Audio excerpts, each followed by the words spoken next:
이재명 대통령이 중동 사태에 따른 위기 대응에 나섰습니다. 100조 원 규모의 시장 안정 프로그램 신속 집행을 주문하고 휘발유 가격 폭등 문제에 대해서는 단호한 대응을 강조했습니다.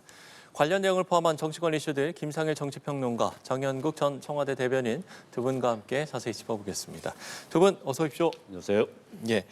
자, 이재명 대통령이 100조 원 규모의 시장 안정 프로그램을 신속히 집행하라라고 주문을 했고 또 휘발유 가격 폭등과 관련해서도 지시를 했습니다.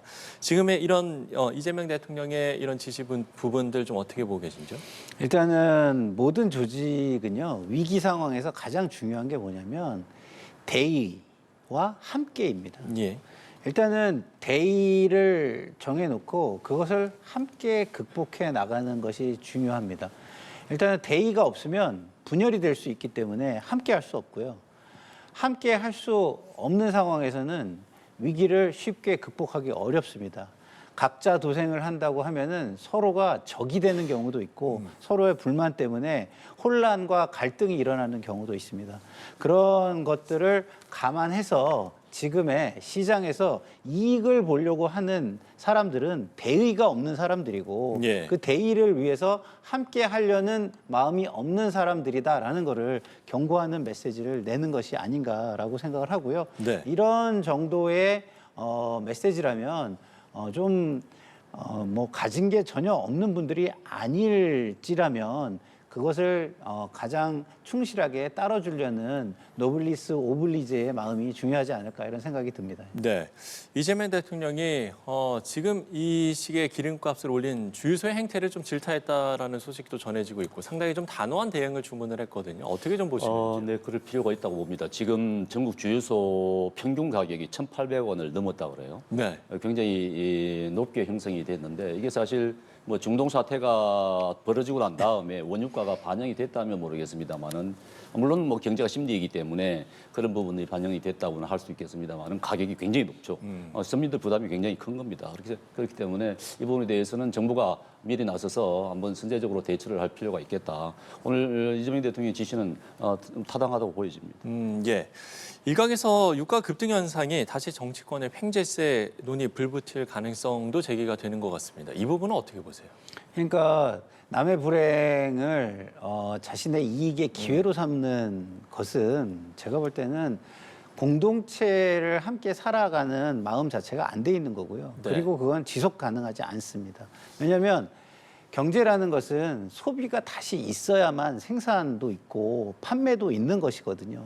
근데 우리가 판매를 해가지고 이득만 많이 본다라고 한다면 소비자들은 소비 여력이라는 게 사라지게 되는 거 아니겠습니까? 그런 걸 감안하면 지속 가능성도 없는 굉장히 단견의 사리사욕이다라는 생각이 들기 때문에 예. 제가 볼 때는 지금 상황에서 만약에 그런 사람들이 있다면 국가는 어떤 위기를 자기 사익으로 그러니까 부당이익으로 가져오려고 하는 거기 때문에 그들에게 이익을 내부화시켜가지고 비용을 내부화시켜가지고 조정하려는 노력이 필요하게 됩니다.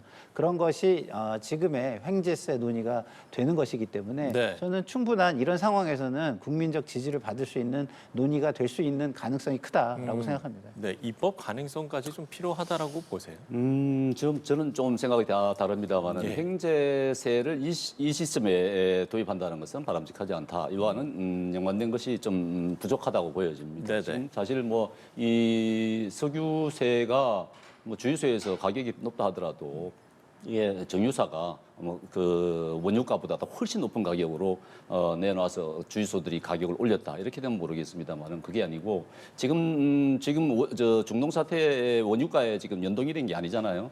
연동이 안 된 상태에서 오래전에 비축해놓은 석유를 가지고 여기에 많은 이득을 보겠다고 하면서 가격을 높였다 하면은 비난의 대상은 되겠죠. 비난의 대상이 됩니다만은 이게 은행공과 같이 이자를 매우 높여가지고 이득을 보겠다 이런 의도를 가진 것이 아니라 그러면은 횡재세를 도입한다. 이 부분에서 이런 사태에서 횡재세를 지금 다시 논의하는 근거로 삼겠다. 이거는 조금 좀 과도하다 이렇게 여기십니다. 예. 근데 이제 횡재세라는 것이요 세금이잖아요. 세금은 어디에 비율적으로 매기는 거냐면 이득에 비율적으로 매기는 것입니다. 그러면 이런 상황을 악용해서 이익이 늘은 부분에 대해서 비율적으로 매기는 것이기 때문에 약탈적 이익이라고 우리는 이걸 볼 수 있는 거거든요. 다른 사람을 사실상 약탈하는 이익을 보는 건데 그런 데는 교훈적인 차원에서도 저는 매기는 것이 맞다라고 생각을 하는데 지금 이게 논의를 한다고 해서 바로 도입되는 것은 그렇죠. 아닙니다. 네. 논의하는 것 자체가 또 경고의 의미가 될 수 있고 그 경고를 가지고 기업들이나 그 판매 주체 쪽에서 이렇게 하면은 같이 죽을 수 있구나라는 걸 깨닫는 계기가 될 수도 있지 않을까라는 바람을 가져봅니다. 예. 논의하는 것 자체만으로도 어떤 상징성이 있지 않느냐 이 말씀이신 것 같긴 해요. 예, 뭐 유럽의 스페인을 비롯한 일부 지역에서 횡재세를 도입하고 있는 부분도 있긴 합니다. 그렇지만은 이게 이제 이중 과세의 성격이 굉장히 강하잖아요. 그러니 나라마다 조금 사정이 다르기 때문에 뭐 논의는 해볼 수 있겠습니다만은 지금 이 시점에서 중동 사태로 인해 가지고 이걸 횡재세 도입의 근거로 삼겠다. 이것은 아니다고 보여집니다. 예, 알겠습니다. 자, 그런가 하면 이재명 대통령이 무엇보다 시급한 건 국민의 안전이다라고 이야기를 했습니다. 지금 군 수송기 투입하는 방안을 검토 중인 것으로 알려지고 있는데 사실 이전에도 군 수송기가 상당히 좀 큰 역할을 하지 않았습니까? 이 부분은 어떻게 보십니까? 전쟁이 일어나는 지역에는요, 민간 항공기를 투입하는 건 굉장히 위험합니다. 왜냐하면 포격이 가능하죠. 네네. 그러니까 포격을 피하려면 전술 비행이라는 것을 하게 됩니다. 그게 뭐냐면 이륙할 때도 거의 직각에 가깝게 떴다가 급하게 떴다가 쭉 가다가 착륙할 때도 거의 직각에 가깝게 내려와 가지고 착륙을 해야 되는 전술 비행이라는 게 필요하거든요. 네. 그런 것들을 민간 항공기가 할 수 없죠. 그래서 항공을 수송을 하는 자체만이 중요한 게 아니라 그것을 수송을 할 때의 위험성까지 고려를 한다면 군 수송기의 그 고려는 너무나 특히 전쟁 지역에서의 수송이라면 당연한 고려가 돼야 한다라고 저는 개인적으로 생각하고 있습니다. 예. 네, 지금 뭐 일본을 비롯해서 각국에서 지금 수송기를 보낼 것이냐, 특별기를 보낼 것인가 해서 각 교민과 그 지역의 관광객들을 수송하는 대책을 세우고 있다고 그래요. 우리도 지금 정부에서 마련을 하고 있는 것 같은데 과거에도 그런 경우가 있죠. 아프간에서 미라클 작전이라든가 수단에서의 프라미스 작전이라든가 뭐 이런 부분들이 있었는데 현재로 봤을 때는 지금 관광객들이 일부 들어오고 있는 상황 아니겠습니까? 네, 두바이에서. 근데 지금 아직도 많은 관광객들이 있는 것이고 또 중동 현재 건설 현장에 많은 노동자들도 있어요. 그리고 교민들도 많지 않습니까? 그렇죠. 지금 2만 명이 넘다고 그러는데 지금 당장 사실은 이게 얼마나 장기화 될지 모르니까 정부에서 대책을 당장 실현하기가 좀 껄끄러운 부분이 있을 수는 있겠습니다. 그렇지만은 교민이 위험하다 그러면은 당장 이제 실행을 해야 되는 그런 부분입니다. 그래서 뭐 지금도 그 중동 현지 이란에서 위험한 지역에서 이제 육로를 통해서 인근 인접 지역으로 가서 거기에서 다른 항공편을 이용한다든가 하는 그런 상황인 것 같은데 지금 저희들도 왔을 때도 특별기를 보낼 수 있는 그런 상황을 만들어야 된다고 보여집니다. 예. 또 하나 짚어봐야 할 것이 중동 사태와 관련해서 바로 이 호르무즈 해협과 관련해서인데 오늘 이제 민주당이 재개와 간담회를 열었는데 현재 호르무즈 해협에 국내 유조선 7척이 묶여 있고 만약에 이제 이 사태가 장기화되면 당연히 이제 우리나라에 어떤 경제적으로 영향을 미칠 수밖에 없을 텐데 정부에서 좀 어떤 대책을 내놔야 되겠습니까? 그러니까 이게 단기, 중기, 장기로 시나리오를 세워서 네네. 대비를 해야겠죠. 그렇지만 단기적으로 이런 우려를 너무 많이 부각시키는 건 전 맞지 않다고 봅니다. 왜냐하면 시장의 불안 심리가 작동을 하게 되면 경제는 급격하게 혼란에 빠지고 사실은 제 역할을 하지 못할 가능성이 높아지는 것이거든요. 예. 그런 면에서 말씀을 드리자면 지금의 비축류가 단기적으로는 충분히 버틸 여유가 있고 그다음에 이제 수송의 이제 부담도 그 호르무즈 해협을 통해서 들어올 경우에는 기간도 단축이 되고 그다음에 비용도 굉장히 절감이 되겠지만 예를 들어서 좀 돌아서 온다고 하더라도 그것이 돌아서 오면 이제 몇 달 더 걸리는 거거든요. 그러면 이게 연쇄적으로 이게 원래 에너지 수급은요 굉장히 장기로 합니다. 왜냐하면 이게 안정성이 중요하기 때문이죠. 그래서 버틸 수 있고 그 기간 동안 다른 다변화선을 수입 다변화선을 구축할 수 있다면 그것도 우리가 해결할 수 있는 방법이 있다라고 생각을 하기 때문에 너무 우려만을 중심으로 할 것은 아니고 정부가 이런 부분에 대해서 대응해야 된다라는 질문과 경고를 끊임없이 줌으로써 정부가 아니란 생각을 갖지 않도록 하는 정도의 우려를 표명하는 것이 저는 좋겠다라고 생각합니다. 그리고요, 우리가 뭐 이렇게 지금 우려를 할 때 뭐 이게 석유값이 150불이 가는 거 아니냐 뭐 이런 얘기도 하는데 저는 그런 일은 별로 없다고 봐요. 왜냐하면 미국도 석유를 가지고 있습니다. 근데 셰일 오일이라고 하죠. 근데 그것을 채굴하는데 비용이 높기 때문에 네네. 지금 안 하는 겁니다. 그러면 이것이 언제부터 채굴에 이제 경제성이 생기냐? 그 중동산 원유가 한 70불 정도에 도달하면 미국도 충분히 채굴할 경제적 이유가 생기거든요. 그러면 이제 우리가 수입선을 미국을 통해 가지고 수입하는 거를 강구해 볼 수 있는 거고요. 그럴 시에 이제 우리의 문제는 뭐냐면 정제 시설이 미국 경질류에 맞지 않다는 것이 있는데 그런 부분을 또 지금부터 단계적으로 이게 중기로 갈 것이냐 장기로 갈 것이냐를 따져서 그런 시설을 개선하는 것도 고려를 한다든가 이런 시나리오별 대비를 충분히 해 나가는 것이 중요하다 이런 생각이 듭니다. 네, 시나리오별 대비를 이야기를 해주셨습니다.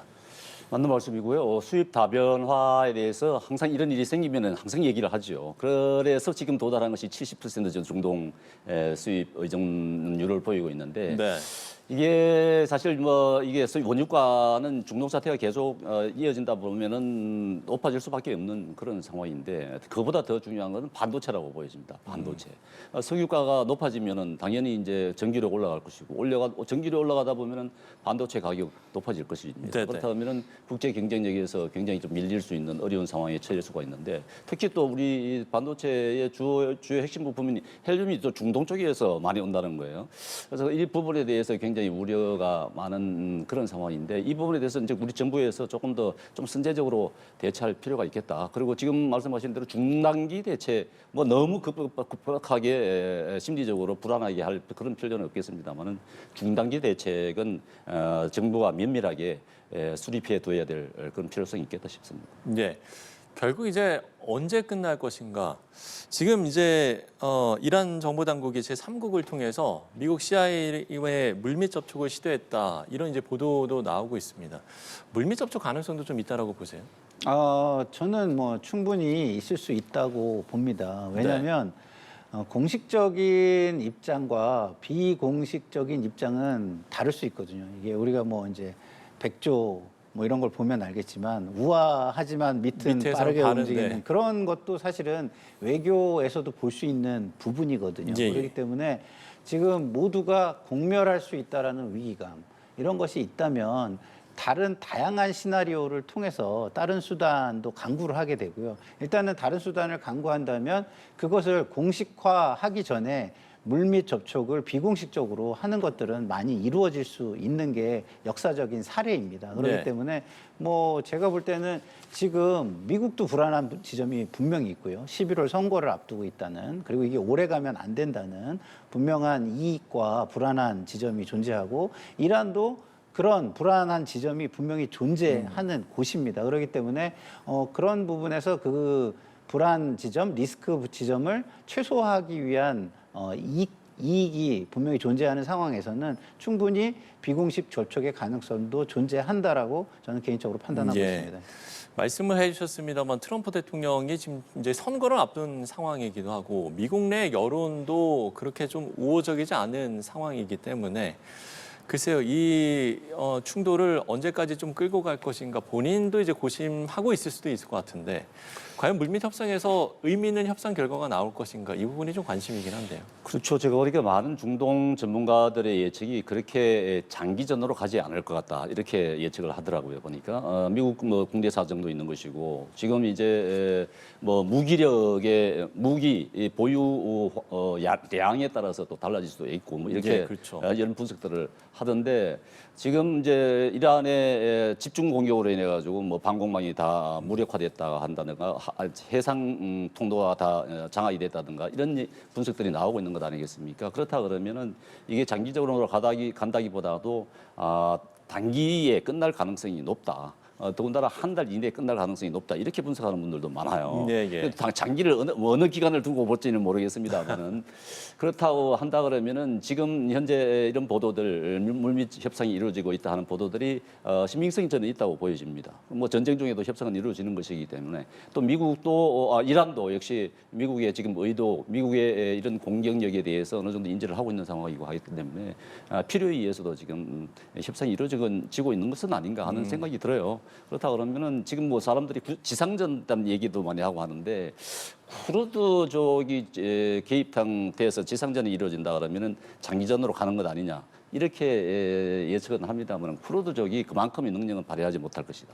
쿠르드족이 미국으로부터 이용당한 경우가 많았잖아요. 이번에도 이용당한다고 판단을 한다 그러면은 미국의 요구대로 지상전을 대리전을 펼칠 것이다. 네. 이렇게 볼 수 없을 거라고요. 왜냐하면 미국이 또 쿠르드족들에게 독립국을 원하는데 보장도 해줄 수 없는 것이잖아요. 그렇다 그러면은 이게 지상전으로 이어져서 장기전으로 가지는 않을 것 같다. 그렇다 그러면은 협상이 진행될 수 있겠다. 이렇게 여기지기도 합니다. 네, 알겠습니다.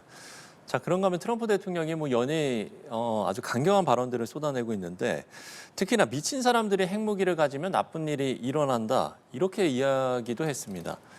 여기에 이제 북한에도 좀 적용될 수 있겠습니까?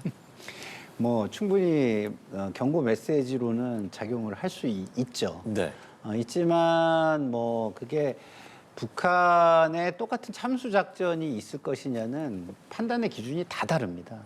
왜냐하면 제가 이제 예전에 북한 위기가 굉장히 고조됐을 때 미국에서 이게 참수 작전을 할 수도 있다라는 분위기가 고조된 적이 있어요. 그때 제가 이제 미국 해군 출신의 한 분에게 여쭤봤거든요. 그게 가능하겠냐 그랬더니 북한은 핵무기가 현존하고 있기 때문에 그 위험을 안전하게 시큐어 할 수 있는 방법이 없다면 들어갈 수 없다. 네. 왜냐하면 김정일을 죽인다고 하더라도 그 당시에 지금은 이제 김정은이죠. 김정은을 죽인다 하더라도 이 핵무기 키가 안전한 손에 갈 것이냐가 미국에는 너무 중요한 겁니다. 네. 예를 들어서 굉장히 호전적인 소장파 장교에게 이 핵무기 키가 넘어간다면 어떻게 되겠습니까?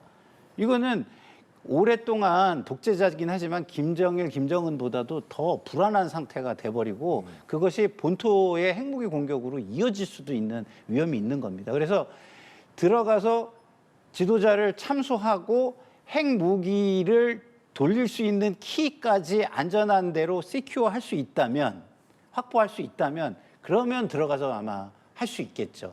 그렇지만 그렇지 않은 경우에 본토에 대한 위협을 그대로 고스란히 방치하고 들어갔다가는 정치적 리스크도 너무 클 것이고요. 그래서 중국의 상황은 이런 지금 실제 핵무기가 없는 이란의 상황과는 조금 다를 수밖에 없다라고 생각합니다. 예. 안 그래도 어제 이제 저도 군사 전문가와 이야기 나눴을 때 이제 그 부분을 좀 이야기를 하시더라고요. 네. 이란과 북한은 상황이 다르다 이렇게 다르죠. 좀 이야기를 해주셨는데 사실 이번 사태를 과연 김정은 위원장은 이번 사태를 어떻게 바라볼까 좀 궁금하기도 합니다. 되게, 글쎄요. 네. 굉장히 심각하게 바라보지 않겠습니까? 근데 이란과 북한은 조금 다른 부분이 있는 것이죠. 네. 뭐 부시 미국 대통령이 이때 악의 축 3축이라 했을 때 이란, 이라크, 북한을 지명을 했습니다만은 그게 그대로 유지가 된다 그러면은 악의 축이 하나가 될 것이고 제거의 대상이 될 수도 있겠습니다만은 지금 말씀하셨다시피 이란은 핵 보유국이라고 하는 잠재국이라고 할 수 있는 것이고 북한은 핵 보유국이라고 봐야 되는 것 아니겠습니까? 더군다나 ICBM을 갖고 있다고 봐야 되겠죠. 네. 거기에 지금 소형 핵탄두도 개발했다고 봐야 될 것입니다. 그렇다 그러면 미국 본토까지 도달할 수 있는 능력을 가졌다고 봐야 되는 그런 상황이기 때문에 미국에서 북한을 다루기에 이란처럼 다루기는 힘들다. 더군다나 뭐 지정학적으로 봤을 때도 러시아와 중국과의 관계가 있기 때문에 트럼프 대통령이 이란 하메네이처럼 그렇게 다루지는 않을 것 같다. 특히 하메네이 지도자 같은 경우는 인근의 뭐 후티 반군이라든가 이런 테러 단체들을 지원을 했기 때문에 제거의 네네. 대상이었지만 또 김정은 위원장 같은 경우 그런 경우는 아니란 말이죠. 그런 경우가 아니기 때문에 트럼프가 김정은 위원장을 그렇게 판단하지는 않을 것 같다가 싶습니다. 예. 자, 트럼프 대통령이 이제 곧 중국을 방문하게 되는데 사실 이 중국 방문을 계기로 북미 대화 가능성이 계속 좀 거론이 되어 왔었잖아요. 네. 이번 중동 사태가 어떤 좀 영향을 미칠까요? 어떻게 보세요? 미칠 수도 있다라고 봅니다만 트럼프의 지금 마음 상태가 어떠냐가 굉장히 중요한 것 같아요. 이제 지금 중동에서 전쟁을 치르고 있는데 김정은을 만나서 성과를 못 낸다면 그것이 과연 좋을 것인가? 과연 근데 성과를 낸다면 또 이제 좋은 작용을 하겠죠. 네네. 그렇기 때문에 부담도 있는 게 사실이거든요. 그래서 그 가능성을 어떻게 트럼프가 지금 보고 있는지 이것을 함으로써 내 정치적인 이득을 얼마나 볼 수 있을 것인가라는 걸 면밀하게 좀 분석하고서야 결정을 내릴 수 있는 사안이 아닌가 이런 생각이 들고요. 지금 그런 면에서 본다면 지금 중동 사태로 인해서 북한은 오히려 나올 수 있는 가능성이 높아졌다고 보지만 네. 미국의 셈법은 오히려 좀 더 저는 복잡해졌다라고 보는 게 더 맞지 않을까라는 게 개인적인 판단입니다. 예. 과연 이번 중동 사태가 북미 대화의 가능성을 더 높였을지 아니면 더 낮췄을지 어떻게 글쎄요, 보세요? 참 애매합니다. 애매한데 아마 이달 말 북중 정상회담, 미중 정상회담은 열리겠죠. 열리고 예. 테고 중국을 방문하는 것은 뭐 이루어질 것 같은데 지금 뭐 가능할까 안 할까도 얘기를 나오는 상황 아니겠습니까? 그렇지만은 예정대로 할 것 같기는 한데 그때 뭐 트럼프 대통령이 김정은 위원장에 대한 감정이 예전처럼 뭐 그렇게 좋은 감정을 갖고 있다든가 하면은 아마도 가능성도 있지 않을까 싶어요. 왜냐하면 북한 같은 경우는 지금 경제 제재를 여전히 받고 있는 상황이고 돌파구를 찾아야 하는 그런 상황이기 때문에 더군다나 또 러시아와의 관계는 원만한 거고 중국과의 관계도 좋고 하기 때문에 트럼프 대통령과의 관계도 좋게 가져가려고 하는 의지가 강할 것으로 보입니다. 이번 이란 타격으로 인해서 오히려 더 그런 의향이 더 강해지지 않았을까 그런 생각이 듭니다. 예, 알겠습니다. 오늘은